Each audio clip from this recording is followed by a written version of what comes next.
कोई और बाहर बैठा हुआ, दिल्ली में बैठा हुआ व्यक्ति मेरा एग्जामिनेशन सेट करेगा, तो कहीं ना कहीं प्रेशर तो रहता है इस चीज का। 17 साल पहले ऐसा क्या हुआ कि आपको लगा कि नहीं यार करियर कोचिंग देना चाहिए? कई बार बच्चा डिसीजन जो लेता है वो इन्फ्लुएंस में आकर लेता है। देश का दुर्भाग्य तो सबसे बड़ा ये है कि जो 10th फेल या 10th पास व्यक्ति है उसको आप एजुकेशन मिनिस्टर बना दे रहे हो। क्या जो चीज आप सर्च करने आए थे सोशल मीडिया पर वो मिली आपको? क्या आपको अपने करियर से रिलेटेड कुछ मिला? क्या आपको फैमिली रिलेशन सुधारने के लिए कुछ मिला? पेरेंट्स ही सबसे बड़ी प्रॉब्लम है, क्योंकि पेरेंट्स खुद एडिक्टेड है सोशल मीडिया के। 90% भारतीय की नीयत होती है कि मुझे एक बार नौकरी मिल जाए, बस मजे हो जाएंगे, मुझे काम ना करना पड़े। एग्जाम के लीक होने में बड़ा रोल क्या एग्जाम जो सेट करते हैं उनका है या बच्चों का है? तेरे पास इतना इंपॉर्टेंट पेपर रखा है, मुझे दिखा एक बार, मैं देता हूँ लाखों रुपए तुझे इसके, कल तेरे अकाउंट में 15 लाख रुपए होंगे, 50 लाख रुपए होंगे। होड़ नहीं होती कि मुझे साइंस लेना है, कॉमर्स लेना है, आर्ट्स लेना है। होड़ ये होती है कि यार जिसके साथ तू बैठता था 10th में, जो दोस्त है, दोस्त ने क्या लिया। और जब भी हमें लगे कि हम बहुत ज्यादा डिपेंड हो रहे हैं उस पर, we should try to avoid that.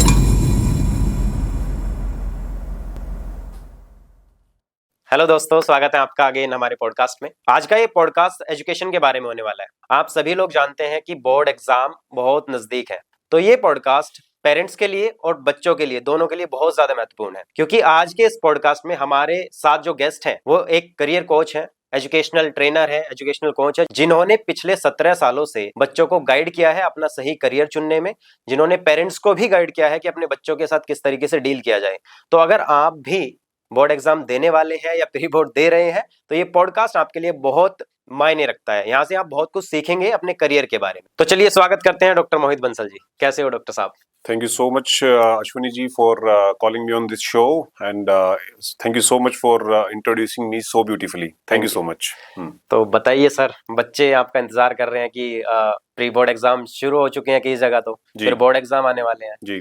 तो मैं पहले यहीं से शुरू करता हूँ कि बच्चे एग्जाम के टाइम में इतना जो है ना एंक्सियस और प्रेशर क्यों फील करते हैं? Obviously, एक 16 साल का बच्चा जो पहली बार बोर्ड एग्जाम दे रहा है, कहीं ना कहीं एक 16 साल के बच्चे के माइंड में पहली बार ये सिचुएशन आई है कि मुझे अपने स्कूल से जाकर कहीं बाहर दूसरे स्कूल के अंदर एग्जाम देना है। तो एक 16 साल के लिए बच्चे के लिए तो बहुत बड़ी चीज है ये। जो बच्चा 8 साल से 9 साल से एक ही स्कूल में है या एक बड़े फैमिलियर एनवायरनमेंट में है, वहां उसको अलग इंफ्रास्ट्रक्चर मिलने वाला है, अलग टीचर्स मिलने वाले हैं, अलग इन्विजिलेटर मिलने वाले हैं, अलग एनवायरनमेंट मिलने वाला है, तो ऑब्वियसली उसके लिए तो थोड़ा सा प्रेशर होता ही है, फर्स्ट थिंग।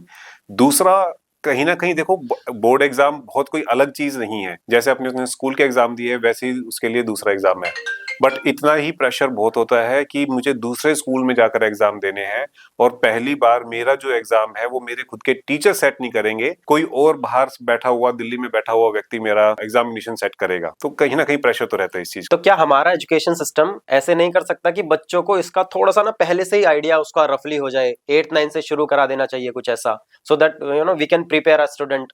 आप मतलब एक बच्चे के लिए जैसे एग्जाम पहले वाला है, जैसे उसने 8th क्लास के फाइनल एग्जाम दिए, 9th क्लास के फाइनल एग्जाम दिया है, बिल्कुल उसी तरह का एग्जाम तो होता है। कोई बहुत अलग चीज तो नहीं होती जो उसने पूरे एक साल के अंदर 10th में पढ़ा है। Those question are going to be asked into the examination, nothing else. But ये है कि उसको बाहर जाकर ये टेस्ट देना है, टेस्ट बन के बाहर से आएगा, टेस्ट बाहर जाकर देना है, टेस्ट चेक होने बाहर जाएगा, टेस्ट बाहर से, रिजल्ट भी उसका बाहर से ही आएगा। एक ऐसा व्यक्ति उसके लिए रिजल्ट बनाएगा जिसको ना उसने कभी देखा, ना कभी सुना, ना उसको जानता है। तो बस यही प्रेशर है, otherwise this is a simple test.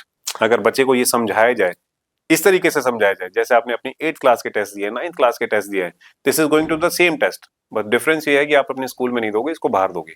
बस डिफरेंस ये है कि बाहर से बन के आएगा, बस डिफरेंस ये है कि बाहर से चेक होकर आएगा। That's it.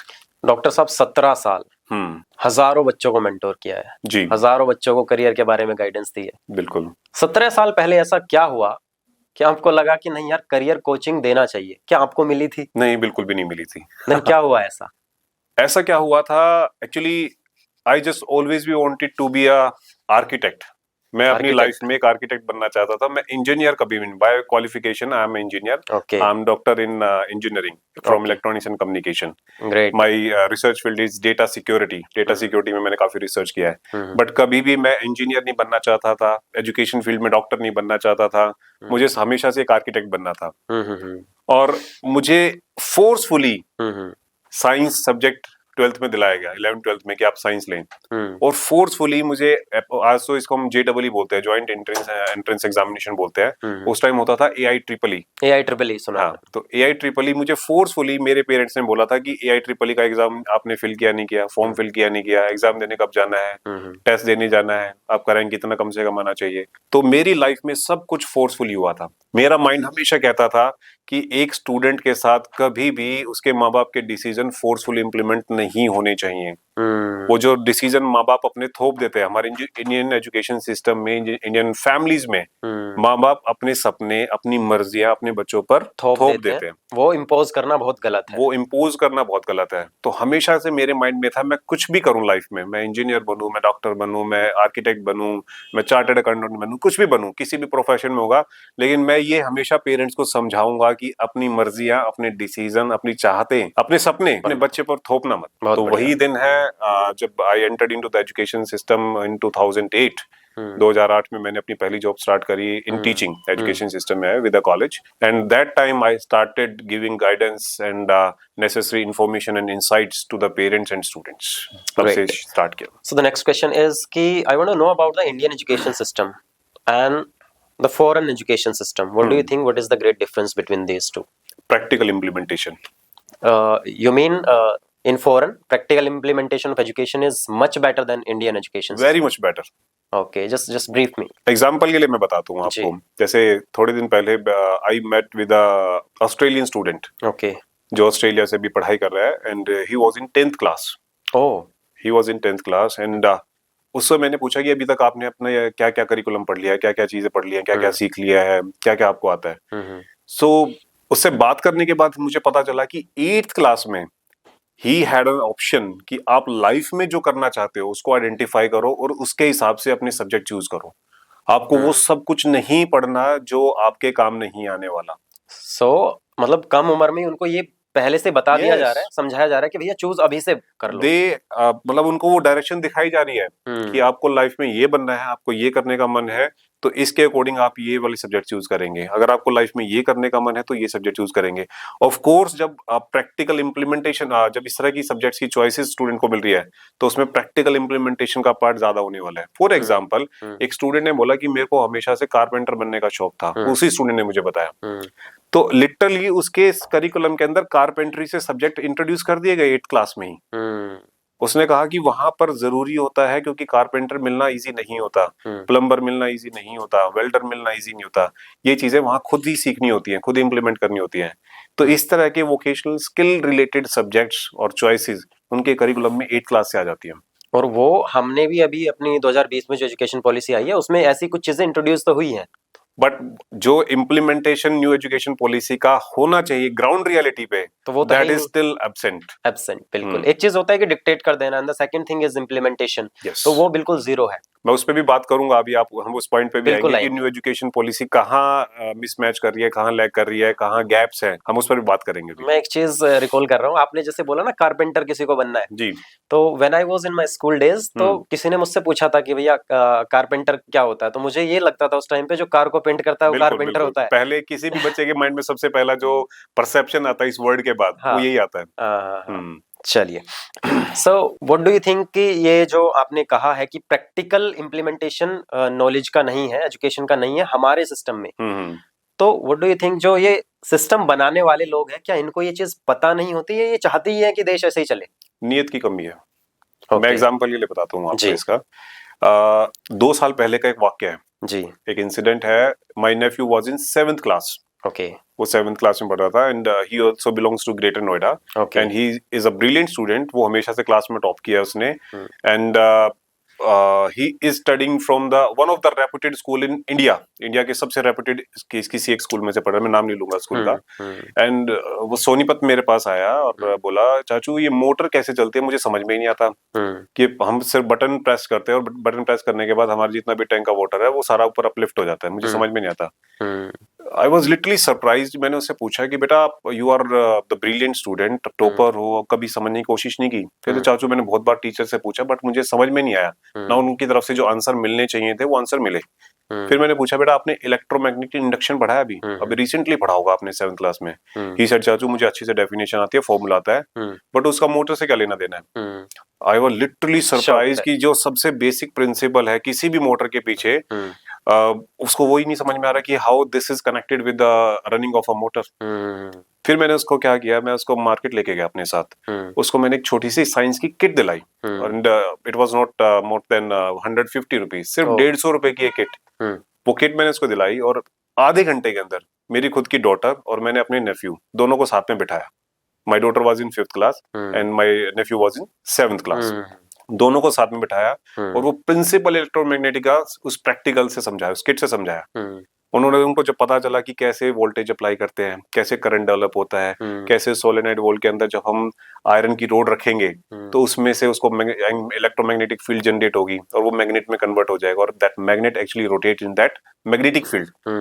वो मुझे समझाने में सिर्फ आधा घंटा लगा, जो टीचर्स अब मतलब 50 सालों से नहीं समझा जो नहीं समझा रहे हैं। अगर 7th क्लास में एक बच्चे को ये चीज समझा दी जाए तो मेरे ख्याल से पूरी लाइफ उसके लिए मोटर की रनिंग एक क्वेश्चन मार्क नहीं रहेगा, बिल्कुल पूरी लाइफ। अदरवाइज अगर उस मेरे भतीजे ने उस दिन मुझसे वो क्वेश्चन ना पूछा होता तो मोटर की रनिंग हमेशा हमेशा के लिए उसके लिए क्वेश्चन मार्क रह जाता है कि ये रोटेट कैसे करती है।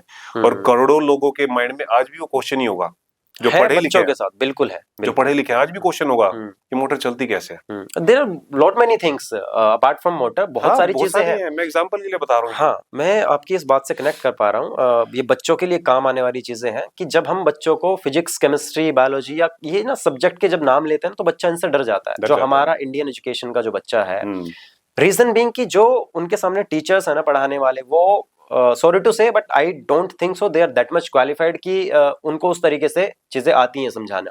फॉर एग्जाम्पल, इसी चीज को मैं थोड़ा सा ऐड ऑन करना चाहता हूँ। I was there in a school in Sonipat itself.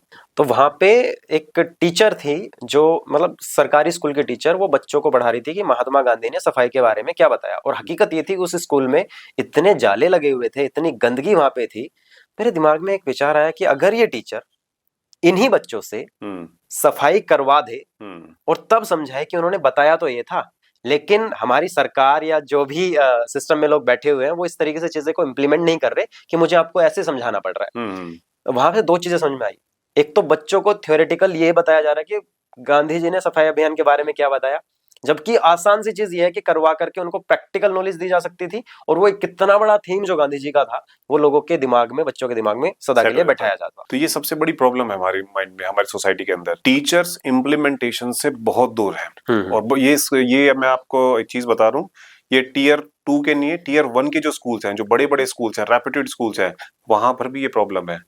कुछ ही 2-3-4% स्कूल्स होंगे जहां पर डेमोन्स्ट्रेशन दिया जाता है, दैट्स इट। स्टूडेंट के हाथ से प्रैक्टिकल कराना तो बहुत दूर की चीज है। और भारत के अंदर 80% जो स्कूल्स हैं वो टियर 2 स्कूल्स हैं, टियर 1 स्कूल नहीं है। बिल्कुल, महंगे स्कूल कम है, सस्ते स्कूल ज्यादा है। तो हमारे देश को, हमारी सरकार को, हमारे एजुकेशन मिनिस्ट्री को, हमारे स्टेक होल्डर्स को, हमारे प्रिंसिपल्स को, डायरेक्टर्स को ये सोचना होगा कि हम क्या अपने बच्चों को किताबी कीड़ा बनाना चाहते हैं या फिर रियल में उनको कुछ चीजें प्रैक्टिकल इंप्लीमेंट करके दिखाना चाहते हैं। बट एक चीज यहाँ पे जो बहुत जरूरी है, आपने एजुकेशन मिनिस्टर का नाम लिया जी। इंडिया के अंदर तो इतना बुरा हाल है, सॉरी टू से बीइंग अ पार्ट, बट जो बंदा 10th फेल है उसको आप एजुकेशन मिनिस्टर बना दे रहे हो। If you know about Jagannath Mahato, Jharkhand के एक बार जो है ना शिक्षा मंत्री रहे थे। भाई आप कुछ ऐसे जो है ना स्टिपुलेशन रखने चाहिए हमारी गवर्नमेंट को। What do you think about it? What should be the stipulation of being a education minister और being somebody in that management sector? मेरे हिसाब से एक एजुकेशन मिनिस्टर को पीएचडी होना चाहिए कम से कम।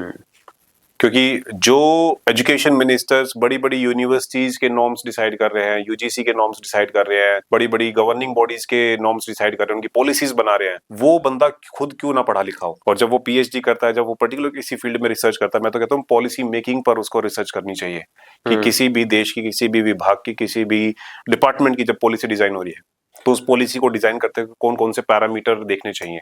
उसको बहुत सारे पॉलिसी बूट कैंप ऑर्गेनाइज करने चाहिए, ऑर्गेनाइज करने चाहिए। उनमें पार्टिसिपेट करना चाहिए, उनके अंदर अपने पेपर प्रेजेंट करने चाहिए, तब जाके एक एजुकेशन मिनिस्टर को पता चलेगा एजुकेशन का मतलब क्या क्या होता और देश का दुर्भाग्य तो सबसे बड़ा ये है कि जो 10th फेल या 10th पास व्यक्ति है वो ये तय कर रहा है कि अगर आपको गवर्नमेंट जॉब लेनी है या फिर आपको एक एमबीबीएस डॉक्टर बनना है तो आपको किस पैरामीटर के साथ जो है ना गुजरना होगा। आप ये देखिए, हमारे देश का दुर्भाग्य है कि एक क्रिमिनल जिसने रेप किया है, मर्डर किया है, चोरी किया है, डकैती की है, किसी भी वजह से जेल में गया है, वो जेल में बैठ के इलेक्शन लड़ सकता है, बट वो किसी भी गवर्नमेंट जॉब का फॉर्म फिल नहीं कर सकता, उसके लिए एलिजिबल नहीं है।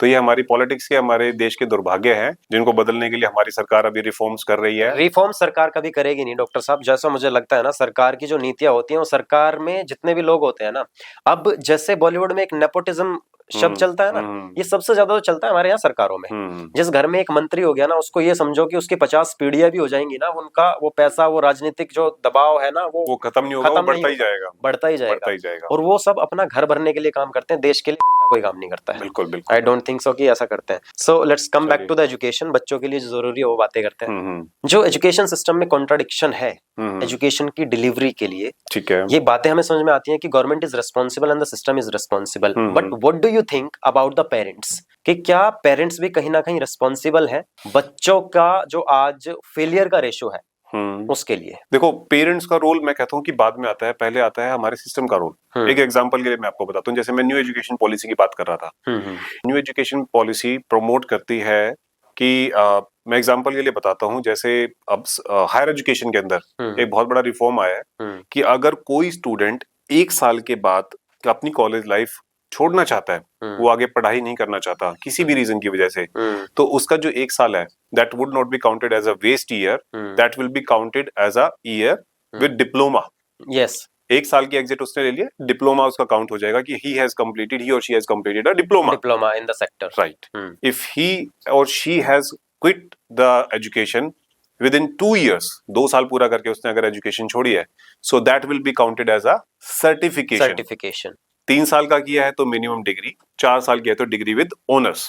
यस, ये हमारा 2020 का जो अपना पॉलिसी आई है उसमें भी शायद बताया गया है, और 90% इंस्टीट्यूशंस में, स्कूल में, कॉलेजेस और यूनिवर्सिटीज में दिस हैज बीन इम्प्लीमेंटेड और गोइंग टू बी इम्प्लीमेंटेड। अब मुझे आप ये बताइए कि 1 साल किसी ने अगर ड्रॉप किया और डिप्लोमा उसको चलो मिल गया, इस डिप्लोमा की गवर्नमेंट जॉब में एलिजिबिलिटी क्या है? कितनी ऐसी गवर्नमेंट जॉब है जो ऐसे स्टूडेंट को, ऐसे डिप्लोमा होल्डर को जॉब देने के लिए रेडी है? नहीं।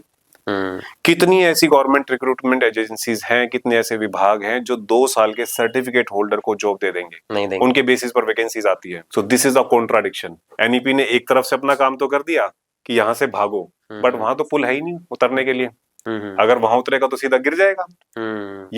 ये बात ना स्टूडेंट को पता है ना पेरेंट को पता है। तो ये सबसे बड़ा धोखा हो रहा है बच्चों के साथ और पेरेंट्स के साथ, क्योंकि आगे तक तो कोई सोचता ही नहीं है कि इसके बेसिस पर हमें मिलेगा क्या। एक बड़ा कॉन्ट्रडिक्शन ये भी है, जो आपसे बातें ना मैं कनेक्ट कर पा रहा हूँ, क्योंकि पिछले 5 सालों से जो एजुकेशन में मैंने भी काम किया, बहुत बच्चों से मिला हूँ, लाखों बच्चों से मिला हूँ, तो मैंने एक चीज समझी है कि जो स्कूल और कॉलेज बच्चों को सिखाता है, एक्चुअल में जो आपने जॉब की बात की ना, वहां पे तो इसकी रिक्वायरमेंट है ही नहीं जी। जो इंडस्ट्री को चाहिए, जहाँ जो डिमांड है वो स्कूल कॉलेज कभी सिखा ही नहीं पाता है। मैं इस पर बात करता हूँ। पहले ये न्यू एजुकेशन वाली से जो कॉन्ट्रडिक्शन वाली बात है जी, हम इसको कंप्लीट करते हैं। तो इस तरह से बच्चों के साथ धोखा हो रहा है। बच्चों को लालच दिया जा रहा है कि कोई बात नहीं, 1 साल का हो जाएगा, छोड़ दो, डिप्लोमा है।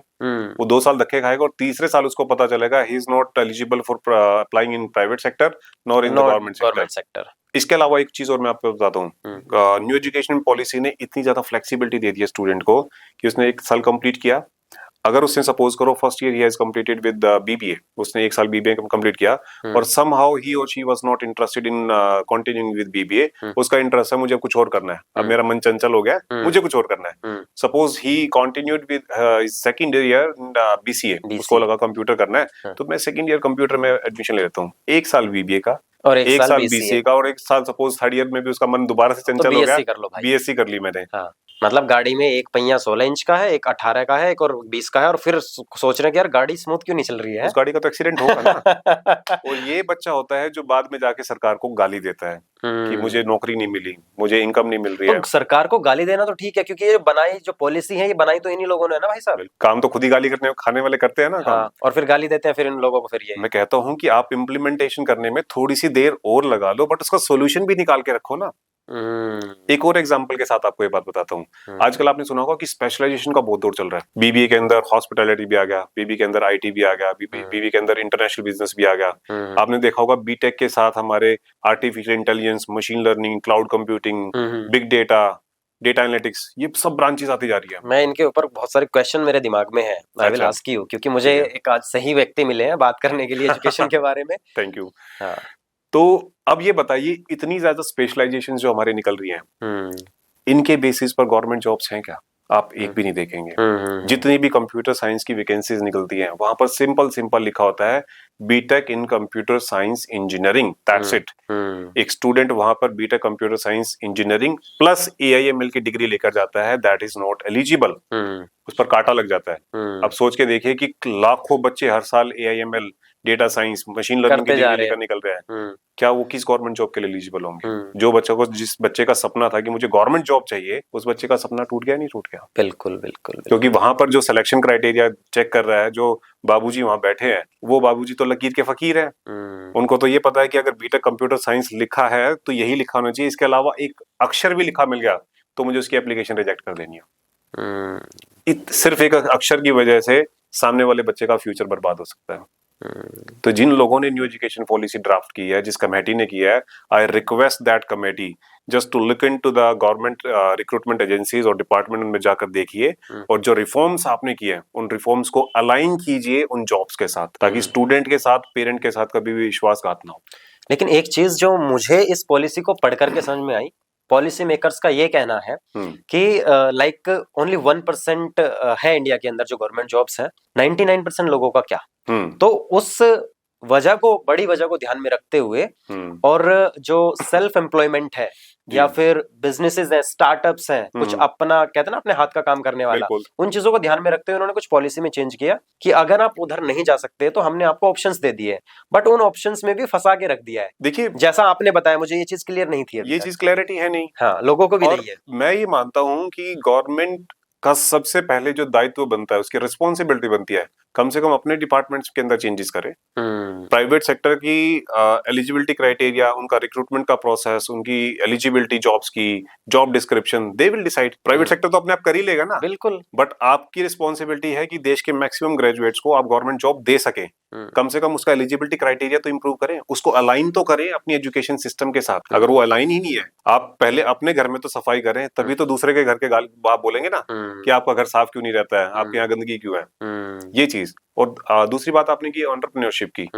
मैं कहता हूँ कि स्टार्टअप्स की बात है, एंटरप्रेन्योरशिप की बात है। एक व्यक्ति स्टार्ट करेगा, 3 लोगों को तो नौकरी देगा ना। 3 लोगों को तो फिर भी नौकरी करनी है। ये 1:3 की रेशो मान के चलते हैं। ये बहुत बड़ा रेशो, आप तो फिर बहुत कम बोल रहे हैं। मैं तो फिर भी कम बोल रहा हूँ। मैं कहता हूँ एक व्यक्ति स्टार्टअप करता है, 10 लोगों को नौकरी देता है। कम से कम ये 1:10 का रेशो नौकरी तो फिर भी आदमी को करनी पड़ेगी। कोई भी बिजनेस है, कोई भी स्टार्टअप है, जब तक उसमें 10 लोग नौकरी नहीं करेंगे तब तक तो नहीं चल सकता। बिल्कुल। एंटरप्रेन्योर खुद हर किसी को तो अपने बिजनेस में पार्टनर ही बना सकता।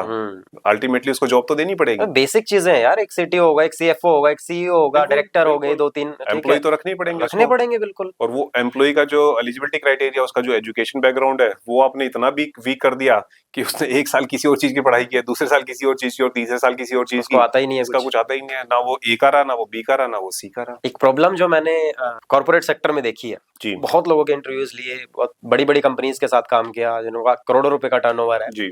तो वहां पे एक चीज समझ में आती थी, कंपनी ये कहती है कि भैया जो भी हमारे पास जॉब के लिए आ रहा है, हम पहले से ही मान के बैठे हैं गधा है, ये स्कूल कॉलेज से कुछ पढ़ के नहीं आया है, तो हम तो पहले 6 महीने सिखाते हैं, उसके साथ एक बॉन्ड साइन करते हैं कि भाई 1-1.5 साल 2 साल तो छोड़ के नहीं जाएगा, क्योंकि 6 महीने तुझे सिखाने में लगेंगे। अब से पहले कुछ सीखा होता तो किसी अच्छी कंपनी में बढ़िया पैकेज मिल जाता। हमारे यहाँ पे तो ये भी पेरेंट्स के दिमाग में है कि 10 लाख रुपए का पैकेज और बड़ी चीज है। भाई बड़ी चीज होती है, क्योंकि उनको उम्मीद नहीं होती कि साला इस सिस्टम से पढ़ करके 10,000 की नौकरी मिल जाएगी, 10 लाख का पैकेज मिल रहा है, बड़ी चीज है अपने आप। बड़ी बात है। चलिए moving forward, what do you think? आप एक बात कर रहे थे कि स्कूल और कॉलेजेस में इंडस्ट्रियल स्किल्स की बहुत कमी है। हम इस पर भी डिस्कस करने वाले थे। तो मैं इसके लिए आपको एक चीज एग्जांपल के साथ बताना चाहता हूँ। स्कूल के अंदर जो सबसे बड़ी पहली प्रॉब्लम स्टार्ट होती है, कॉलेज के अंदर है ही है, स्कूल के अंदर भी स्टार्ट होती है। आप एक नॉर्मल सिटी से बिलोंग करते हैं, आपकी जो एजुकेशन है वो भी बहुत नॉर्मल रही है। आप Tier 2 स्कूल से बिलोंग करते हैं, Tier 1 में ना मैं पढ़ा हूँ ना पढ़े हुए हैं, Tier 2 में हम पढ़े हुए हैं। एक बहुत नॉर्मल प्रैक्टिस हम देखते हैं कि 10th क्लास के बाद 11th क्लास का जो टाइम होता है, 11th और 12th क्लास का, those that time, those subjects are most crucial, most important, most significant time of the life. Yes कि हम ऐसे सब्जेक्ट चूज करते हैं जहां से हमने अपनी आगे की डायरेक्शन डिसाइड करनी है कि we want to be into the accountancy line, we want to be in the non medical line, we want to be the engineering medical line, we in the medical, कि हमें क्या करना है उसको हम डिसाइड करते हैं। और उस टाइम पर हमारे हाथ में चॉइस होती है कि that we want to have computer subject और नॉट। मानते हैं? यस आप आज के टाइम पर क्या ऐसा हो सकता है कि किसी को कंप्यूटर बिल्कुल भी ना होता और लाइफ में ग्रो कर जाए? ऐसा हो सकता है क्या? नो नहीं। मैं कहता हूं कि कंप्यूटर की जो प्रोग्रामिंग लैंग्वेज होती है या कोडिंग लैंग्वेज जिसको हम बोलते हैं, coding language is going to be the third language, communication language in India. First is of course Hindi, हमारे नॉर्थ इंडियन के लिए हिंदी होती है first communication language. Second is of course English, and third coding language is going to be the third communication language in India in coming years. और मैं कहता हूं कि कोडिंग सिर्फ इसलिए नहीं कि आपको सॉफ्टवेयर डेवलप करना है, सॉफ्टवेयर डिजाइन करना है, सिर्फ इसलिए नहीं, आपका माइंड कितना चलता है, आप लॉजिक कितने बना लेते हो, आप प्रॉब्लम कितनी सॉल्व कर लेते हो, इसके लिए भी प्रोग्रामिंग सीखनी चाहिए। जिसने थोड़ी सी भी प्रोग्रामिंग सीख रखी है वो अपनी लाइफ की प्रॉब्लम बड़े इजीली सॉल्व कर लेता है। हम 11th क्लास में देखते हैं कि जितने भी स्कूल प्रिंसिपल हैं, टीचर्स हैं, स्टूडेंट को क्या मोटिवेट करते हैं, बेटा कंप्यूटर साइंस रहने दो, आप फिजिकल एजुकेशन ले लो, आपके मार्क्स अच्छे आ जाएंगे बोर्ड के। हम उसको एक ऐसी चीज सिखाने से बचते हैं जिससे उसकी पूरी लाइफ का मीनिंग चेंज हो सकता था, जिससे वो बहुत कुछ सीख सकता था। क्यों? क्योंकि सिर्फ इसलिए क्योंकि स्कूल के पास बहुत अच्छी कंप्यूटर लैब नहीं है, कंप्यूटर सिखाने के लिए अच्छे टीचर्स नहीं है, रिसोर्सेज नहीं है, इंटरनेट नहीं है। एंड वन मोर रीजन ये भी है कि वो ये भी चाहते हैं कि हमारे बच्चे के फिजिकल एजुकेशन में नंबर अच्छे आ जाएंगे तो जो बाहर बिलबोर्ड लगेगा ना उस पे मेरे बच्चे की परसेंटेज 90+ दिखेगी, so that I can acquire more admissions in the next वो सीजन। झूठी शान के लिए बस। हाँ, वो झूठी शान है। उन्होंने बच्चे के फ्यूचर के बारे में सोचा नहीं, उन्होंने बच्चे के करियर के बारे में सोचा नहीं, उन्होंने सिर्फ अपने लिए सोचा कि हमारे स्कूल का रिजल्ट अच्छा आ जाएगा, बच्चों की परसेंटेज जहाँ 85 के आसपास आनी चाहिए वो 95 के आसपास हो जाएगी। एक और चीज मैंने जो ऑब्जर्व करी है, I want to add on here, जितने भी पेरेंट्स ये पॉडकास्ट देख रहे हैं, एक बात ना प्रैक्टिकली सोच करके और समझ करके देखना। जब भी कभी आपके घर पे भी कुछ स्कूल ओनर्स जो उनकी कमेटी आती है ना एक एडमिशंस के लिए, वो आकर के आपसे अच्छी अच्छी बातें करेगी। Sir look at our brochure, हमारा स्कूल इतना बड़ा, इतने एकड़ में फैला है, we have 24 rooms are AC, और हमारे पास स्पोर्ट्स का मैदान है, हमारे पास जो है ना ऐसी चेयर्स लगी हुई है, इंफ्रास्ट्रक्चर, ये सभी फैसिलिटीज चीजें हैं।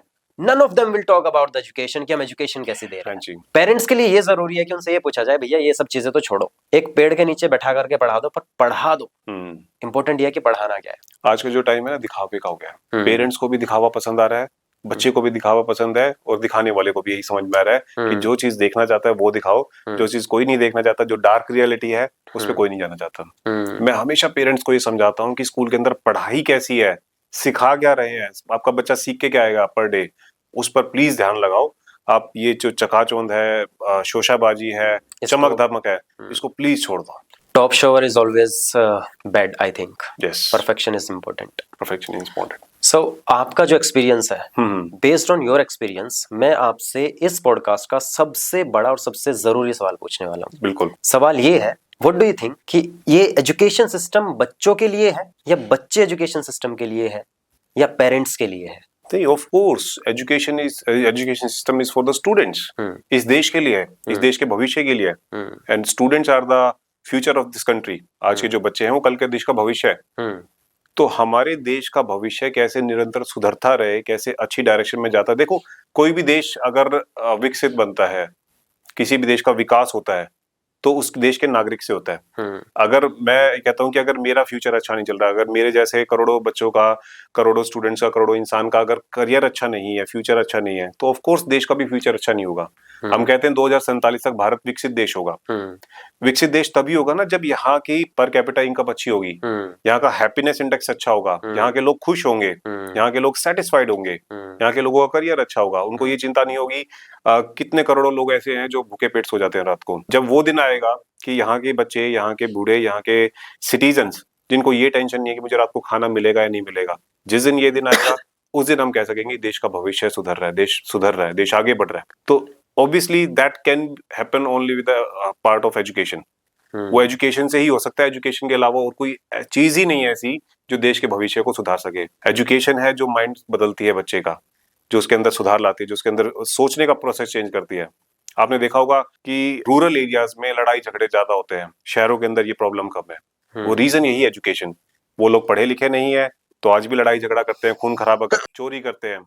और आप देखोगे कि जितने बड़ी बड़ी सिटीज है उसके अंदर ये प्रॉब्लम कम है। चोरी होती है वहां पर भी, बट चोरी करने वाले वही लोग हैं जो अभी तक एजुकेटेड नहीं है, जिनको अपने इनकम के सोर्सेज नहीं पता है, जिनको ये नहीं पता क्या ठीक है और क्या गलत है। डॉक्टर साहब, वन मोर इंटरेस्टिंग जो टॉपिक है वो ये है कि इंडिया के अंदर हर साल करोड़ों बच्चे 12th पास होते हैं। If I am not wrong, 80 lakh 80 lakh से 1 करोड़ के आसपास हम मान करके चल लेते हैं। उसमें से ऐसा एक रिपोर्ट ने कहा कि 10 लाख जो लोग बच्चे हैं वो इंजीनियरिंग की तरफ जाते हैं, 5-1 लाख बच्चे जो हैं जो मेडिकल में है या किसी लॉयर या किसी 1-2 फील्ड में और है। बाकी के जो बच्चे हैं ये 80-85 लाख ये बीए, बीबीए, बीसीए वगैरह करते हैं। और एक रिपोर्ट ये भी कहती है कि मैं आपसे पूछ लेता हूँ कि इन 85 लाख बच्चों में से कितने बच्चे ऐसे हैं जिनको 5-7-10 लाख रुपए का पैकेज का नौकरी मिल सकता है? देखो मेरे पास जो फिगर्स हैं, हर साल लगभग 80 लाख बच्चे 12th करते हैं जी। और फाइनेंशियल क्रंचेस होने की वजह से, क्राइसिस होने की वजह से 80 लाख में से लगभग 65 लाख स्टूडेंट ही हायर एजुकेशन में आगे बढ़ पाते हैं। 15 लाख तो आगे बढ़ ही नहीं पाते। वो किसी ना किसी जॉब में या किसी अपने बिजनेस, फैमिली बिजनेस में या किसी भी वजह से वो अनएम्प्लॉयड रह जाते हैं और आगे अपनी फर्दर एजुकेशन कंटिन्यू नहीं कर पाते। अब बात आती है 65 लाख में से मेरे पास जो फिगर है, this year 17 lakh students enrolled for engineering. 17 lakh student ने इंजीनियरिंग में एडमिशन लिया इस साल 2024। और लगभग 3 लाख के आसपास जो स्टूडेंट्स हैं वो मेडिकल फील्ड में दे जाते हैं। Not only doctor, not only MBBS, उसके अलावा जितनी भी फिजियोथेरेपी है या पैरामेडिकल फील्ड्स हैं, मेडिकल फील्ड्स हैं, उनमें अपने आप को सेट करते हैं। बाकी के जो लगभग 45 लाख स्टूडेंट्स बचे, they enrol their self in graduation courses, just graduation courses, BA, BBA, which include BA, BCom and BSc। ज्यादातर इन कोर्सेज में एडमिशन ले लेते हैं। बट लिटरली इंडिया के अंदर आज के टाइम में सिर्फ ग्रेजुएट्स के लिए इतना ज्यादा कंपटीशन है कि सिर्फ ग्रेजुएशन होना, इट्स जस्ट लाइक अ क्लंक। आपके ऊपर क्लंक है, आप इससे ज्यादा कुछ नहीं हो। ग्रेजुएट हो, you are just part of the भीड़। आप क्राउड का पार्ट हो, आप भीड़ का पार्ट हो, आप बस भीड़ में चलते जा रहे हैं। हो सकता है आपको काम मिले, हो सकता है ना मिले। और जो आपने बात करी 8 लाख का, 7 लाख का, 6 लाख का, 10 लाख का पैकेज, ये उनके लिए आज भी ड्रीम है। क्यों? क्योंकि उन्होंने एक ऐसा कोर्स कर लिया है जिसके अंदर सिर्फ भीड़ है, नौकरियां नहीं। ये नंबर 12,000 है केवल आउट ऑफ 80 लाख और 60 lakh what you are saying. इनमें से केवल 12,000 लोग ऐसे हैं, बच्चे ऐसे हैं जिनको ये 7-8-10 लाख का पैकेज मिल जाता है। बिल्कुल। सो ये परसेंटेज वेरी भी नहीं कर रहा है, कहीं माइनस में ही जा रहा है। जॉब्स बढ़ नहीं रही हैं, जॉब्स घट रही हैं। अभी भी हम देख रहे हैं आईटी के अंदर रिसेशन चल रहा है, ग्लोबल रिसेशन चल रहा है। बिल्कुल। बट ये बात स्टूडेंट को समझ में नहीं आती है। समझाने वाले नहीं है ना, समझाने वाले नहीं है। हम जैसे लोग कोशिश करते हैं, बट जनरली भीड़ चाल में बच्चा ऐसा काम कर जाता है। उसने कंप्यूटर साइंस ली है, मैं भी कंप्यूटर साइंस लूंगा। मैं अभी यहीं पे आने वाला था। बिल्कुल बिल्कुल, बताइए। एक बच्चे का मैंने सुना था सर, 11th क्लास में बच्चा 10th पास करने के बाद बच्चों के अंदर ये होड़ नहीं होती कि मुझे साइंस लेना है, कॉमर्स लेना है, आर्ट्स लेना है। होड़ ये होती है कि यार जिसके साथ तू बैठता था 10th में, जो दोस्त है, दोस्त ने क्या लिया, अच्छा तू मेडिकल ले रहा, चल मैं भी ले लूंगा। भाई उसके तो बाप का मेडिकल स्टोर है, वो तो उसको संभाल लेगा, तू क्या करेगा। ये इंपॉर्टेंट है। बच्चे भेड़ चाल में अपने डिसीजन भी ले रहे हैं, पेरेंट्स से लड़ जाते हैं। इसलिए देखो, सबसे इंपॉर्टेंट टाइम होता है किसी भी बच्चे के लिए पेरेंट्स को समझने की जरूरत है। क्योंकि बच्चा तो बच्चा है, उसकी एज 16 साल है, 15 साल है, 14 साल है, 13 साल है, उसको समझ में नहीं आती मेरा करियर का मतलब क्या होता है, मुझे आगे क्या करना क्या नहीं करना। But parent is the one who is the main stakeholder for that child. उस बच्चे के लिए सबसे इंपॉर्टेंट स्टेक होल्डर उसका फादर या मदर है या गार्जियन है। उनको ये समझने की जरूरत है कि जैसे ही बच्चा 8th या 9th क्लास में आ रहा है, जब वो एडोलसेंस एज में आ रहा है, तब उसकी जरूरतों को समझे और उसकी करियर की एस्पिरेशंस को समझे कि मेरे बच्चे की करियर एस्पिरेशंस क्या है, उसकी चाहते क्या है, वो क्या, कौन से सब्जेक्ट्स पढ़ने में इंटरेस्टेड है, वो लाइफ में क्या करना चाहता है, उसकी पर्सनैलिटी कैसे है, उसका एप्टीट्यूड कैसा है, उसका कोर्स इंटरेस्ट क्या है, उसका सब्जेक्ट इंटरेस्ट क्या है। Everything that should be analysed by the parent.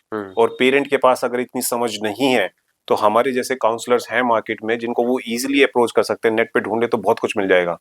And they should really meet them, approach them and should ask that मेरे बच्चे से आप एक बार मिलें और पता करें कि इसके इंटरेस्ट क्या है। उसके हिसाब से मैं आगे के जो 4 साल है, 5 साल है, 10 साल है इसकी पढ़ाई के, वो मैं डिसाइड करना चाहता हूँ। अगर ये काम हो जाए तो बच्चा वो गलती नहीं करेगा जो हम लोगों ने की, कि उसने ये किया तो मैं ये करूंगा, मैं ये करना चाहता हूँ लेकिन मेरे माँ बाप ये करवाना चाहते हैं, मेरे माँ बाप ये कराना चाहते हो तो मुझे यही करना पड़ेगा।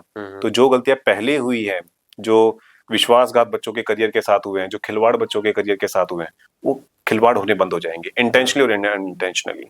माँ बाप कभी भी नहीं चाहता कि मैं अपने बच्चे के करियर के साथ खिलवाड़ करूं, बट वो अनइंटेंशनली ये चीज कर जाता है। अनइंटेंशनली भी। और यहाँ पे एक चीज जो गहराई से बच्चों को और पेरेंट्स दोनों को समझने की जरूरत है। पेरेंट्स का जो काम है, जो आपने बताया, वाकई यही है, होना भी चाहिए। जी बट अगर बच्चा वहां उनसे सेटिस्फाई नहीं है, जी एग्री नहीं करता, तो जी बच्चे के पास ऐसे स्ट्रॉन्ग पॉइंट होने चाहिए जी कि आपके पेरेंट्स उनकी बातों पर जो है ना एग्री करें कि हाँ जी। बेटा, शायद तू सही कह रहा है और तुझे इतनी समझ है जिस फील्ड में जाना चाहता है उसके बारे मैं में फिर तूने। भी ये कहूंगा कि एक 16 साल में 15 साल के बच्चे में इतनी समझ में नहीं होती कि क्या जो उसने अपने लिए आइडेंटिफाई किया है वो उसके लिए ठीक है भी या नहीं है। नहीं भी। कई बार बच्चा डिसीजन जो लेता है वो इन्फ्लुएंस में आकर लेता है। वो इन्फ्लुएंस उसको सोशल मीडिया से भी मिल सकता है, वो इन्फ्लुएंस उसको फैमिली से मिल सकता है, वो इन्फ्लुएंस उसको रिश्तेदारों से मिल सकता है, वो इन्फ्लुएंस उसको सोसाइटी से मिल सकता है। बट उस इन्फ्लुएंस में ये मान लेना कि मेरे पड़ोस में एक दीदी है, वो आज डॉक्टर बन गया है तो मुझे भी उनके जैसा ही बनना है, ये गलत है। ये गलत है, नॉट पॉसिबल। पहले अपनी पर्सनैलिटी, अपनी हैसियत, अपनी कैपेसिटी, अपनी इनर सेंस को अपनी जो है ना। इनर सेंस, अपने जितने भी एप्टीट्यूड है उसको एनालाइज करने की जरूरत है। उस दीदी ने 16-16 घंटे बैठ के पढ़ के नीट की प्रिपरेशन की थी। क्या आपके अंदर वो जज्बा है कि आप 16 घंटे की सीटिंग दे सकते हो? पहले फर्स्ट चेक योरसेल्फ। अगर आपके अंदर भी वो कैपेसिटीज है, देन यू कैन थिंक कि आप मेडिकल जैसी एक पढ़ाई कर सकते हो और नीट जैसा एक एग्जाम दे सकते हो। इसके अलावा भी बहुत सारी ऑप्शंस है। क्या नीट ही आपके लिए बना है या दूसरी चीजें भी हैं? Coming back to the student, Indian students, अभी बच्चों के बोर्ड एग्जाम्स होने वाले हैं जी। तो आपको क्या लगता है बोर्ड एग्जाम के टाइम पे बच्चों का माइंडसेट कैसा होना चाहिए? कंसंट्रेट ऑन द स्टडीज, और आप दिन के अंदर वो सारी हरकतें करें, वो सारी एक्टिविटीज करें जो नॉर्मल एक स्टूडेंट करता है। कभी भी हमें ऐसा नहीं करना कि हमने सब कुछ छोड़ छाड़ के हम सिर्फ पढ़ाई पर लगे, ऐसा नहीं करना है, बिल्कुल भी नहीं करना है। डू यू बिलीव 16-17 घंटे पढ़ना चाहिए बच्चों को? नहीं, मैं कह रहा हूँ उसका जो टाइम टेबल है, that time table should be balanced. उसके अंदर स्पोर्ट्स की एक्टिविटी भी होनी चाहिए, चाहे आधे घंटे की हो, बट होना चाहिए। उसके अंदर मेडिटेशन भी होना चाहिए, उसके अंदर खेलना कूदना भी होना चाहिए, उसके अंदर आधे घंटे का मोबाइल भी होना चाहिए। अगर उसको मोबाइल देखना पसंद है, अगर उसको रील स्क्रॉलिंग करना पसंद है, तो आधे घंटे उसको भी टाइम दे। वो कहीं भी अपने आप को इस तरह से बाउंड ना कर दे कि मैंने सब कुछ छोड़ दिया है, मैं एक नॉर्मल लाइफ से बाहर आ चुका हूँ, रूटीन लाइफ से बाहर आ चुका हूँ, and I have just concentrated only and only in the studies. ऐसा नहीं करना है। वो सारी एक्टिविटीज करे, वो माँ बाप के साथ बैठ के बात भी करे, वो एक्सरसाइज भी करे, वो मेडिटेशन भी करे, आधा घंटा मोबाइल भी देखे। हाँ, पढ़ाई पर जितना टाइम वो दे रहा था 10-20% that time should be enhanced. वो टाइम थोड़ा सा बढ़ जाना चाहिए। That's it. आपको क्या लगता है जो करंट ट्रेंड है, मतलब एआई का हम सुनते हैं, एजीआई के बारे में सुनते हैं, एएसआई के बारे में सुनते हैं। अभी एजीआई और एएसआई तो आया नहीं है मार्केट में, एआई आया है। मे बी आपको ज्यादा पता होगा, क्या पता आ भी गए हो। Maybe I am not aware about AGI ASI. AGI stand for Artificial General Intelligence and ASI stand for Artificial Super Intelligence। ऐसा कहते हैं जो लोग आईटी को अच्छे से पढ़ रहे हैं। These are the extended version of AI। या हाँ, ये अपग्रेडेड वर्जन होंगे एआई के। तो एआई ने अभी कहा है कि जैसे ब्लू कॉलर जॉब्स तो खाई जा रहा है ना। दिन आपने बोला अभी थोड़ी देर पहले कि रिसेशन कितना बड़े लेवल पे आ रहा है। बिल्कुल बिल्कुल। एआई को समझने वाले लोग और आईटी के फील्ड में बहुत अच्छे लेवल पे काम करने वाले लोग ये कह रहे हैं कि जिस दिन आर्टिफिशियल सुपर इंटेलिजेंस आ जाएगा, जो एआई का भी बाप है, वो इतना बड़ा चेंज लेकर के आएगा कि जो ये जनरल सिस्टम है हमारी एजुकेशन का, इन बच्चों का तो फ्यूचर कुछ भी नहीं रहेगा। What do you think? Of course देखो, एआई में एक एग्जांपल के लिए बात करता हूँ। चैट जीपीटी है जी। हर कोई अवेयर है चैट जीपीटी से। यस। चैट जीपीटी कितने लोगों की, कितने कंटेंट राइटर्स की जॉब खा चुका है। जहां पर कंटेंट राइटिंग के लिए किसी ऑर्गेनाइजेशन को, किसी कंपनी को, किसी इंस्टीट्यूशन को एक कंटेंट राइटर पर डिपेंड होना पड़ता था कि हमें एक अच्छा सा कंटेंट चाहिए और आप हमारे लिए एक पैराग्राफ ही डिजाइन करके दे। वो पैराग्राफ डिजाइन करने में 1 घंटा, 1.5 घंटा, 2 घंटे लेता भी था और वो उनको अच्छा सा काम भी करके देता था। That time has been reduced from 1 hour और 2 आवर्स इनटू 1 मिनट और 2 मिनट। 1 मिनट 2 मिनट के अंदर उसका काम हो जाता है। तो स्पीड भी बढ़ गई है और ह्यूमन इंटरवेंशन जो है वो खत्म हो गई है।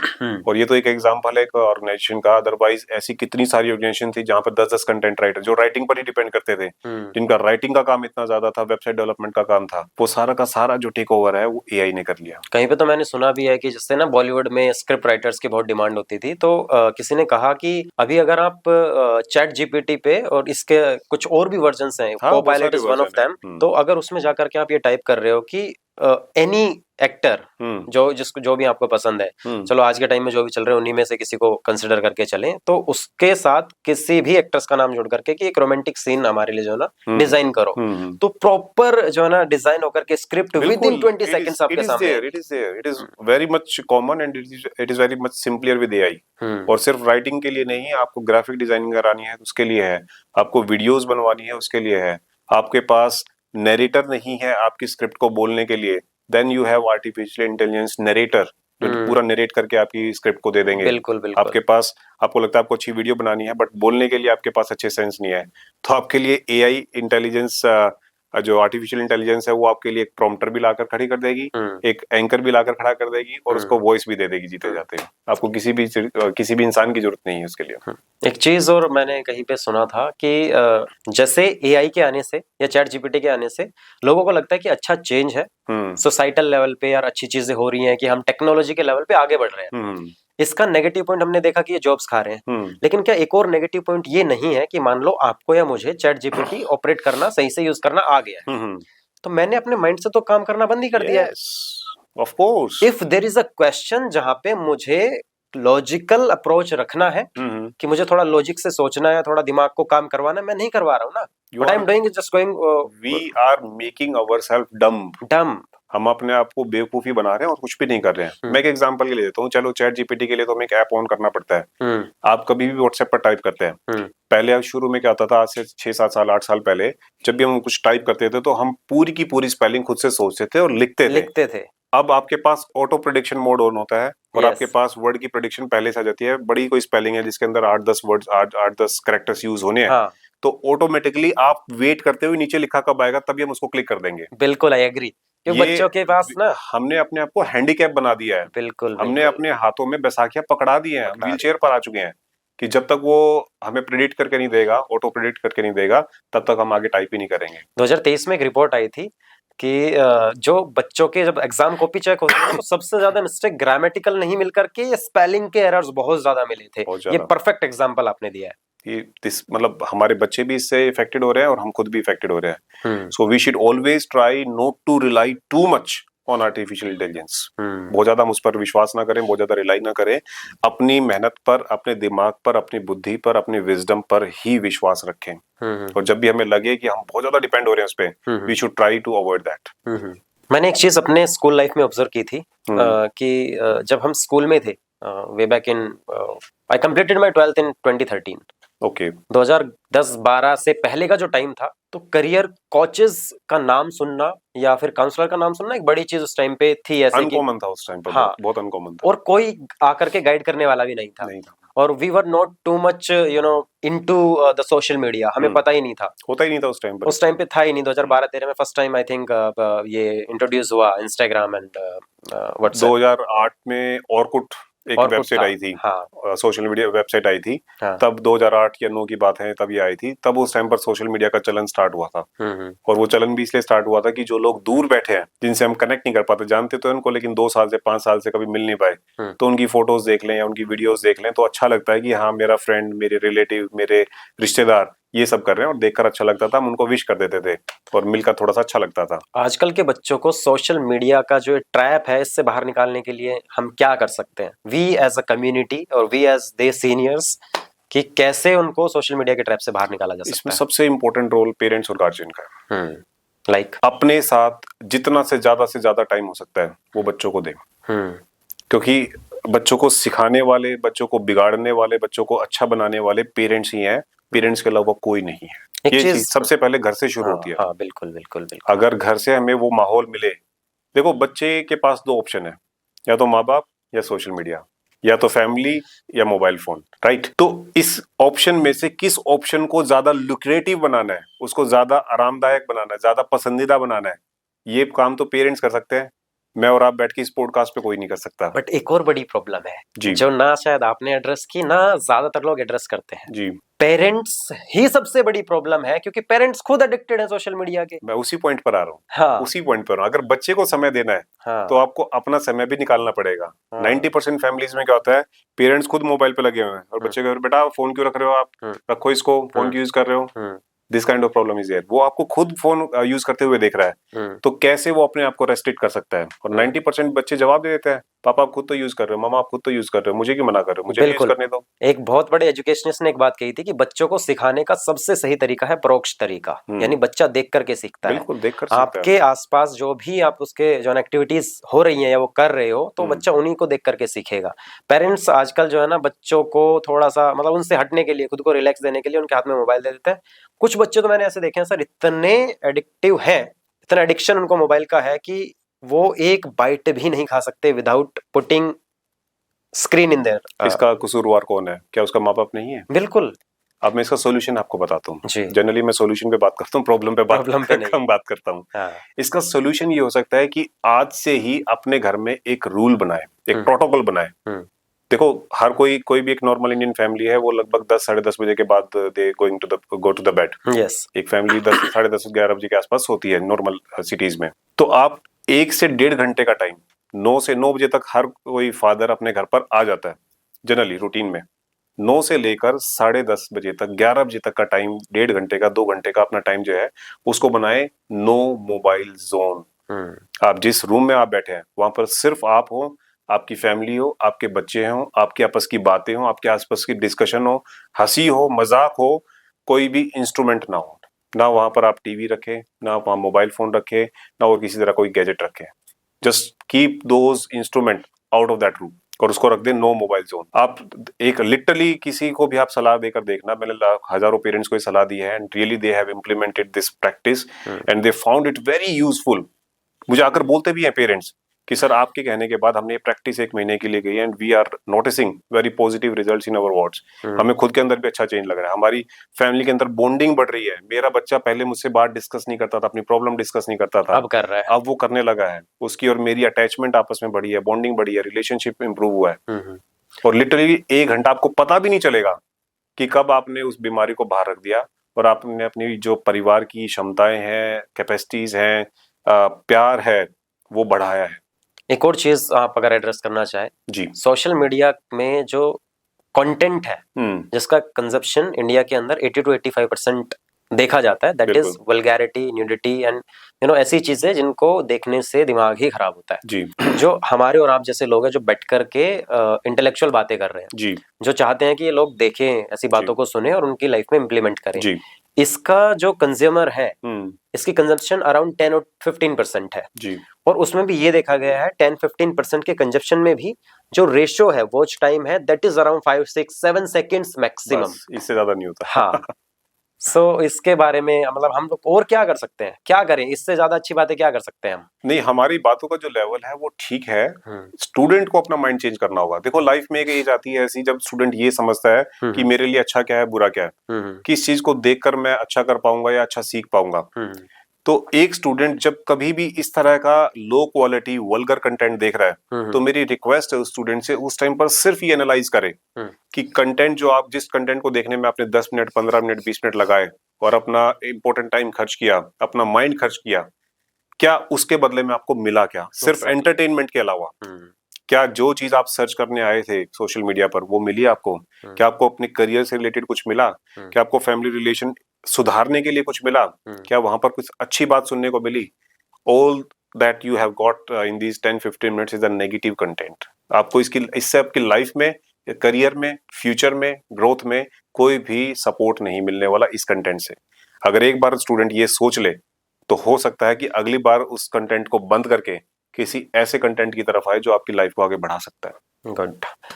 डॉक्टर साहब, एक बड़ा जो है ना दिमाग में उलझने रहती हैं भारतीय जो माता पिता है उनके, कि government job is better, private job is better. अगर उनके सामने 2 ऑप्शन रखे जाएं तो हर एक अंधा माता पिता, भारतीय माता पिता, वो उठा करके गवर्नमेंट जॉब को चुनता है। ऐसा क्यों है? क्या ऐसा सोचना सही है? और सही है तो क्यों है, और गलत है तो क्यों है? नहीं, ऐसा सोचना बिल्कुल भी सही नहीं है। हाँ। क्योंकि सिर्फ गवर्नमेंट जॉब से काम नहीं चल सकता और गवर्नमेंट के पास ऐसा कोई भी प्लान नहीं है कि भारत के करोड़ों लोगों को सिर्फ और सिर्फ गवर्नमेंट सेक्टर में सेट कर दे। ऐसा जरूरी नहीं है। प्राइवेट सेक्टर के बिना कोई भी देश चल ही नहीं सकता। तो जो लोग ये सोचते हैं, जिन लोगों का ये माइंड सेट है कि किसी भी तरीके से गवर्नमेंट जॉब मिल जाए, उसका रीजन मैं आपको बताता हूँ। मैंने एक बात की थी स्टार्टिंग में, नीयत की। 90% भारतीय की नीयत होती है कि मुझे एक बार नौकरी मिल जाए, बस मजे हो जाएंगे, मुझे काम ना करना पड़े। हम कहते हैं कि मेरा देश महान, बट मैं कहता हूँ 100 में से 99 भी बेईमान। This is the reality. 100 में से 99 बेईमानी ही करना चाहते हैं, और बेईमानी कहाँ से स्टार्ट होती है? जॉब से। जब अपना काम की बात आती है, हम चाहते हैं कि आज 9 से 5 कुछ ना करना पड़े, खाली बैठे रहें। उसके लिए काम है मना कर दें, इसके लिए काम है मना कर दें। 99% जो एम्प्लॉइज हैं जो गवर्नमेंट जॉब के लिए जाते हैं, मैं हर 100% की बात नहीं करता, 99% लोग इसलिए चाहते हैं कि ठाट की नौकरी मिल जाए और बेईमाना करने करप्शन कर जाए, हमें काम ना करना पड़े और पैसा धड़ा धड़ा है हमारे पास, क्योंकि हमारे पास पावर आ जाती है। गवर्नमेंट किसी भी आपकी गवर्नमेंट डिपार्टमेंट बैठते हो तो आपके पास छोटे से लेकर बड़े लेवल की डिपेंड करता है कि आप कौन से ग्रुप में आपने ज्वाइन किया है, उस ग्रुप के हिसाब से आपके पास पावर आती है। और वो चाहता है वो पावर को मैं एंजॉय करूं, उन पर्क्स को एंजॉय करूं और मुझे काम ना करना पड़े। This is the core mindset of 99% persons who enrol in government jobs. ये सबसे बड़ी प्रॉब्लम है। What do you think about the corruption, कि करप्शन इतना लीथल पार्ट क्यों है इंडिया के अंदर? देखो, चीजें कुछ तो सिस्टम सिखाता है, कुछ हमारे अंदर होती है। मैं कहता हूं कि हमारी मेंटेलिटी, हमारा माइंडसेट क्या है, इसमें मैं भी आ गया, इसमें आप भी आ गए, इसमें ये लोग भी आ गए, कि जब तक किसी भी इंडियन को बेईमानी का मौका नहीं मिलता, वो तभी तक ईमानदार है। जैसे ही आपको बेईमानी का मौका मिलता है, आप अपनी ईमानदारी भूल जाते हैं। एग्जाम्पल के लिए, कोविड टाइम पर बहुत सारे मेडिकल स्टोर्स ऐसे हैं जिन्होंने 100 रुपए की दवाई 500 रुपए में बेची है, 500 रुपए की इंजेक्शन 1000 रुपए में बेचे हैं, 1000 रुपए के इंजेक्शन 1500 में बेचे। बिल्कुल बेचे। सबने दबा के किया। मास्क जो 50 रुपए का है ना, उसको 300 रुपए का बेचा। 300 रुपए का बेचा है। अब उसको बेईमानी का मौका मिला, उसको पता है कि अब इसके पास कोई चांस नहीं है, मेरा ही मेडिकल स्टोर खुला है, उसको 2 किलोमीटर दूर जाना पड़ेगा, जितने में बेचना चाहूँ इसको बेच सकता हूँ। तो उसको जैसे ही बेईमानी का मौका मिला, उसने ईमानदारी छोड़ दी। तो ये सबसे बड़ी प्रॉब्लम है हमारे साथ। जैसे ही हमारे सामने कोई पैसे लेकर खड़ा हो जाता है कि आप मेरा ये काम करा दो, मैं इसके बदले में आपको 10,000 रुपए दूंगा, मैं आपको 15,000 रुपए मिलूंगा, जैसे उसके माइंड में ये आता है कि मुझे इस काम के करने के सैलरी के अलावा ये मिल जाएगा, 10,000 रुपए भी मिल सकते हैं, तभी से वो बेईमानी स्टार्ट कर देता है। ये हमारे खून के अंदर है, ये हमारे ब्लड के अंदर है, इसलिए जो देश है वो आगे नहीं बढ़ पा रहा।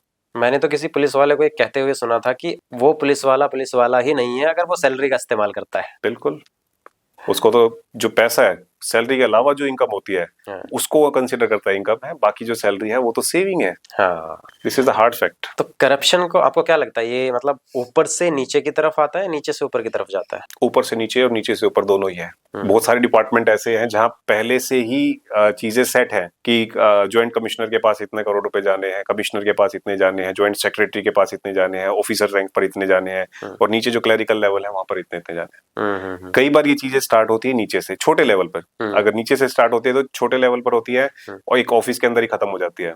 बड़े लेवल पर चीजें हैं तो secretary, joint secretary, commissioner, joint commissioner, इस लेवल पे स्टार्ट होती है और नीचे तक आती है। एग्जाम के लीक होने में बड़ा रोल क्या एग्जाम जो सेट करते हैं उनका है या बच्चों का है? नहीं, जो सेट करते हैं। कैसे? बच्चों के अंदर इतनी पावर नहीं है कि एग्जाम लीक कर सके। बट कहीं ना कहीं क्या आपको ये नहीं लगता कि मान लो मैं एक ऐसा बच्चा हूँ जो 4-5-10 लाख रुपए पे कर सकता हूँ और मैं बोलता हूँ कि यार मुझे करवा दो कहीं से, तो पहले क्या बात ये शुरू नहीं होती कि यार किसी को चाहिए तब जाकर के बात ऊपर तक जाए? दोनों तरह से है।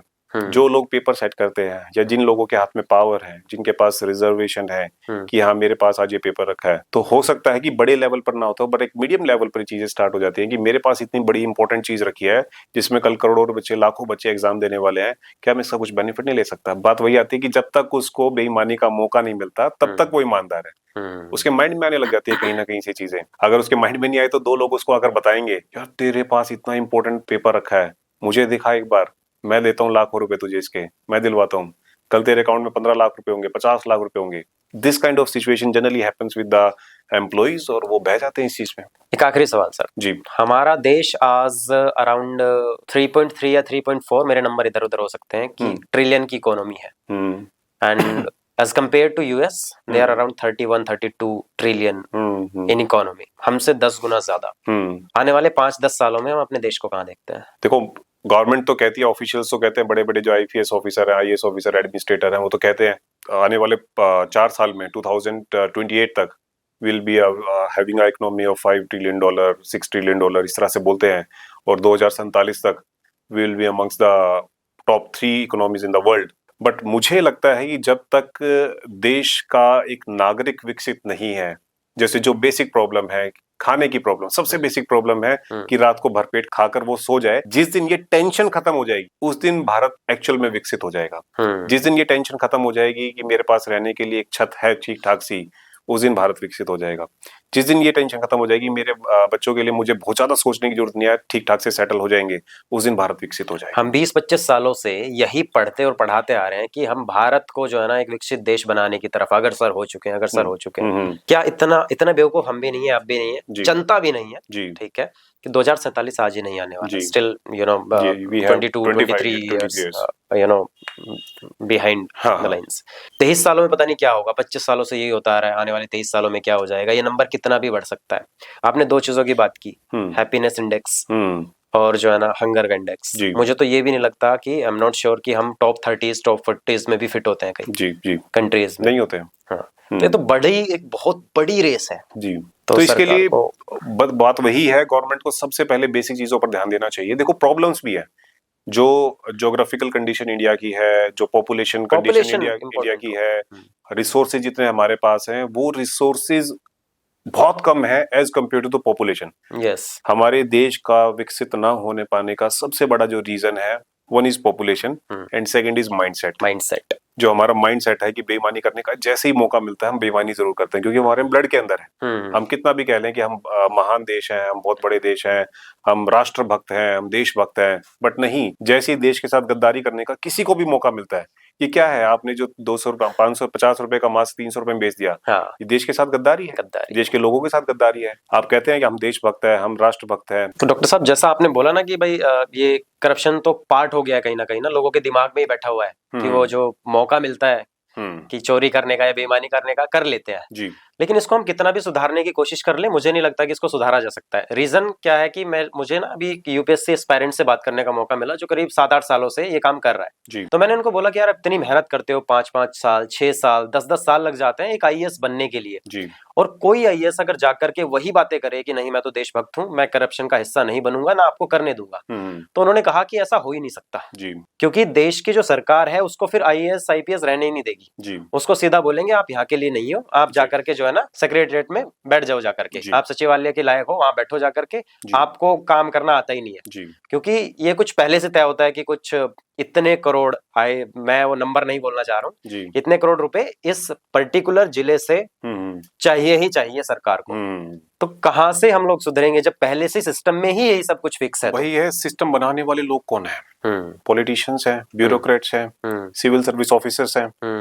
अगर मेजोरिटी ऑफ द पर्सन और सिविल सर्विस ऑफिसर और एम्प्लॉइज, गवर्नमेंट ऑफिशियल्स अगर ये डिसाइड कर लें कि हम गलत नहीं होने देंगे, तो कहीं ना कहीं से तो शुरुआत करनी पड़ेगी। अगर हमेशा ही हम ये मान ले कि जो गलत होता रहा है उस पर हम रोक नहीं सकते, उस पर लगाम नहीं लगा सकते, उसको कुछ कर ही नहीं सकते, तो उस दिन हमने हार मान ली। मैं एक एग्जांपल के लिए बताता हूँ। सपोज करो मेरे साथ कॉलेज में जनरली ऐसा होता है, I belongs to a group of institution and 17 साल मुझे एजुकेशन में हो गया है। मैं स्टूडेंट्स के बीच में बहुत ज्यादा रहा हूँ। एक समय वो भी था जब बच्चे पैर आकर छूते थे, और एक समय आज भी है जब बच्चे गुड मॉर्निंग तक विश नहीं करते हैं, वो आपके पास में से गालियां देते हुए निकल जाते हैं। बट अगर मैं ये मान लूं कि टाइम ही ऐसा आ गया और मैं उनको टोकना बंद कर दूं, तो सिस्टम बिगड़ेगा या सुधरेगा?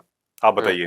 सिस्टम और ज्यादा खराब हो जाएगा, शायद वो चीजें और ज्यादा खराब ही करेंगी। बट मैं कभी भी टॉलरेट नहीं करता अगर किसी स्टूडेंट ने मेरे सामने कोई भी बदतमीजी की है जो मुझे पता है, अगर वो बैठने ठीक तरीके से बैठा नहीं है, ठीक तरीके से बातचीत नहीं कर रहा है, या वो गाली गलौज कर रहा है, या किसी भी तरह की अब्यूजिव लैंग्वेज कर रहा है, तो मेरी duty as a stakeholder ये बनती है कि उस बच्चे को आज ही टोका जाए। और लिटरली मैं ऐसा करता भी हूँ। मैं सीधा था उसको एक सवाल पूछता हूँ उससे कि बेटा जिस लैंग्वेज का आप यहाँ यूज कर रहे हो, जिस तरीके का आप यूज कर रहे हो, जिस तरीके से आप अभी बैठे थे, घर में भी ऐसे ही बैठते हैं, अपने माँ बाप से भी ऐसे ही बात करते हैं? तो उसका आंसर आता नहीं। जब अपने छोटे से घर के अंदर आप ये चीज नहीं करते तो आपकी हिम्मत कैसे हुई इतने बड़े कॉलेज के अंदर ये चीज करने की? और literally I have seen the changes in students. ये एक बार का उसके साथ मेरा कन्वर्सेशन होता है, उसके बाद मैंने लिटरली उसके बिहेवियर में, उसके चाल में, उसके ढाल में, उसके बोलने के तरीके में चेंजेस देखे हैं। तो इसी तरीके से हर कोई अपने लेवल पर कोशिश करे कि मैं मानता हूँ प्रेशर बहुत ज्यादा होता है जब ऊपर वाला रिश्वत लेने वाला बैठा है, जब वो सिस्टम करप्शन में चलता रहा है, तो कहीं ना कहीं जिस लेवल पे वो चीजें ठीक कर सकता है उस लेवल पे चीजें ठीक अगर की जाए तो देश सुधर सकता है। फॉर एग्जांपल जैसे मैंने आपको बताया था कि मेडिकल स्टोर वाला है, क्या उसके ऊपर प्रेशर आया था कहीं से, किसी बड़े पॉलिटिशियन ने उसको बोला था 50 रुपए का जो मास्क है उसको 300 रुपए 300 का का बेचने बेचने हैं। का। कम से कम यहाँ तो चीजें कोशिश की जा सकती है, अगर गवर्नमेंट ऑफिशियल्स में नहीं कर सकते तो। बट मेडिकल को तो ऐसा भी कहते हैं वन ऑफ द, मतलब ये एक ऐसा फील्ड है जिसको पूजा जाता है, डॉक्टर्स को भगवान कहा जाता था। बट कोविड के टाइम पे केस जो मुझे एक्नॉलेज हो रहा है दैट वाज कि दिल्ली का कोई डॉक्टर था जिसने करीब 300 लोगों को मारा था just to get the kidneys out of the body, हाँ। ताकि उनको जो है ना इंटरनेशनल मार्केट में बेचा जा सके। तो ये बिजनेस बनाया लोगों ने, Business लोगों ने बन लाशों चुका का भी बिजनेस बनाया, डेड बॉडीज का भी बिजनेस बना Yes. लिया। ये कौन लोग हैं? Yeah. किस पॉलिटिशियन ने उनको बोला था कि ये करो? किस सिविल सर्विस ऑफिसर ने उनको बोला था कि ये करो? किस गवर्नमेंट एम्प्लॉय ने उनको बोला था ये करो? अब हमारे अंदर से ये चीजें है ना, मैं कह रहा हूँ जैसे ही हमें बेईमानी का मौका मिलता है, हम बेईमानी में टॉप डिग्री कर जाते हैं, पीएचडी कर जाते हैं। बट समहाउ और the other we are part of such a culture जहां पे हम डेली ये सब अपने साथ होते हुए देखते हैं। बिल्कुल। But I am the one ना जिसने 300 रुपए दिए उस मास्क के लिए। हाँ। What I will think about the other person, because I have been a victim of बहुत सारे लोग हैं जिन्होंने इसको अपोज भी किया था। हो सकता है बहुत सारे लोगों की, कस्टमर्स की, दुकानदार के साथ, फार्मेसिस्ट के साथ बहस भी हो कि आप कैसे एक 50 रुपए की चीज 300 रुपए की बेच रहे हैं, कैसे आप इतना करप्शन कर सकते हैं। कुछ लोग होते हैं जो वो फटाफट से लेके आ जाते हैं, जिसमें हम लोग भी हैं कि कोई बात नहीं, एक मास्क ही तो लेना है, क्या बहस करनी है, चल लेकर आ जाते हैं। बट कुछ लोग हैं, और उन्हीं लोगों की सोसाइटी को, समाज को, देश को रिक्वायरमेंट है जो गलत के साथ गलत करते हैं और सही के साथ सही करते हैं, जो गलत को गलत बोलने की हिम्मत रखते हैं। इस तरह के लोगों की रिक्वायरमेंट है। जिस दिन इस तरह के लोग सोसाइटी में बढ़ जाएंगे उस दिन हमारा देश एक्चुअल में विकसित भारत की तरफ आगे बढ़ेगा। सोच को विकसित करना होगा। बहुत बहुत अच्छा लगा सर आपसे बात करने के बाद। आप करियर जानो करके एक कंपनी चलाते हैं जहाँ पे करियर काउंसलिंग बच्चों को आप देते हैं जी। तो अगर कोई स्कूल, कोई इंस्टीट्यूशन, कोई बच्चा, कोई पेरेंट्स आपसे जुड़ना चाहो तो careerjano.com आपकी वेबसाइट ही एकमात्र ऑप्शन है या फिर there are some other? I have various platforms. I'm not only there on the website. I'm there also on the YouTube. My YouTube channel is also there by the name of Career Jano. Yes. My various social media platform, which includes Instagram, Facebook, LinkedIn, all are there. Yes. And I'm active on social platforms. If someone want to contact me for the career counseling or any personal session or for psychometric test or any kind of career solution or discussion, they can approach me directly on my website. They can book their appointment and they can have a time slot with me. My number is also there on the website. और मैं चाहूंगा कि जब ये episode flash हो रहा हो, description में हम डाल देंगे डिस्क्रिप्शन और फ्लैश कर जाए मेरी वेबसाइट और वेरियस प्लेटफॉर्म्स का। जी। इसके अलावा मैं आपसे एक क्वेश्चन पूछना चाह रहा था। जी जी बिल्कुल। दैट यू सेड कि सिविल सर्विसेज ऑफिसर को लेकर आपकी भी बड़ी क्यूरियोसिटी थी कि someday I want myself to be a civil service officer. तो आपने अभी ग्रेजुएशन खत्म की हुई, लगभग 6-7 साल पहले अपनी ग्रेजुएशन की खत्म की होगी, 5 साल पहले। जी। So why you have not tried to be a civil service officer? उसकी जॉब के लिए, एग्जाम क्लियर करने के लिए आपने ट्राई क्यों नहीं किया यूपीएससी के लिए? तो यूपीएससी हमसे होता ही नहीं। बड़े अजीब अजीब सवाल पूछते हैं, बोलते हैं कि पानी गीला क्यों होता है आसमान नीला क्यों होता है, अच्छा। हाँ, कि चांद को मामा क्यों कहा जाता है, शादियों में फूफा क्यों नाराज होता है। अच्छा। मैं इन सवालों को कहाँ पढ़ूं भाई मुझे इंटरेस्ट नहीं था। राइट। चलिए, thank you. So audience, parents और बच्चों के लिए ये पॉडकास्ट बहुत धमाकेदार होने वाला है। डॉक्टर साहब ने इस पॉडकास्ट में ऐसी सब बातें की हैं जो आपके करियर के लिए, आपकी लाइफ के लिए बहुत ज्यादा महत्वपूर्ण है। हर पेरेंट्स को ये ध्यान रखने की आवश्यकता है कि आपका बच्चे का भविष्य आपके हाथों में है और आप उसके स्टेक होल्डर्स हैं। आप पहले वो प्राणी हैं, पहले वो इंसान है जो अपने बच्चे को सही गाइडेंस दे सकते हैं। उनका करियर चुनना, उनका लाइफस्टाइल चुनना, उनके जिंदगी में कहाँ लेकर के जाना, ये आप डिसाइड करते हैं। सो मूविंग ऑन, ये आप पॉडकास्ट देखते रहिए, हमारे चैनल पर जुड़े रहिए, हमारे पॉडकास्ट देखते रहिए। जय हिंद, जय भारत।